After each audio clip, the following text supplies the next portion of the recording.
আমি জানাজায় গিয়ে শরিক হই, কিন্তু জানাজায় শরিক হওয়ার পরে 2 তাকবীর প্রথমে পাই নাই। এরপরে ইমাম সাহেবের সাথে যখন সালাম ফিরেছেন, আমি সালাম ফিরে নামাজ শেষ করে ফেলেছি।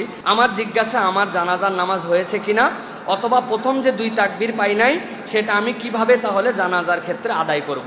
খুবই গুরুত্বপূর্ণ একটা জিজ্ঞাসা প্রিয় ভাইয়েরা।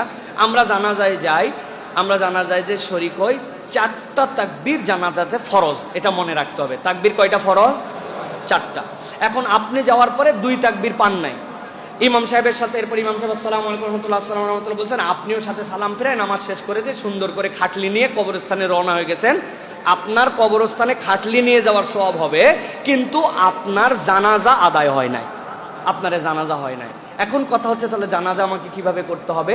জানাজার সালাতে কেউ যদি মাসবুক হয়, তাহলে তার বিধান হচ্ছে, ইমাম সাহেব যখন সালাম ফিরাবেন, আপনি ইমাম সাহেবের সাথে সালাম ফিরাবেন না, না ফিরিয়ে যেই কয়টা আপনি তাকবীর পান নাই, শুধুমাত্র ওই তাকবীরগুলি আপনি পাঠ করবেন। ওই তাকবীরের পরে আপনার ফাতিহা অথবা আপনার দরুদ শরীফ এটা পড়তে হবে না। ধরেন আপনি প্রথম 2 তাকবীর পান নাই, ইমাম সাহেবের সাথে বাকি 2 তাকবীর পাইছেন, আল্লাহু আকবার, আল্লাহু আকবার, আসসালামু আলাইকুম রহমতুল্লাহ, আসসালামু আলাইকুম রহমতুল্লাহ। ইমাম সাহেব সালাম ফিরাইছে, আপনি দাঁড়ায় আছেন, আপনি দাঁড়ায়া এরপরে আপনি বলবেন আল্লাহু আকবার, আল্লাহু আকবার, আসসালামু আলাইকুম রহমতুল্লাহ, আসসালামু আলাইকুম রহমতুল্লাহ।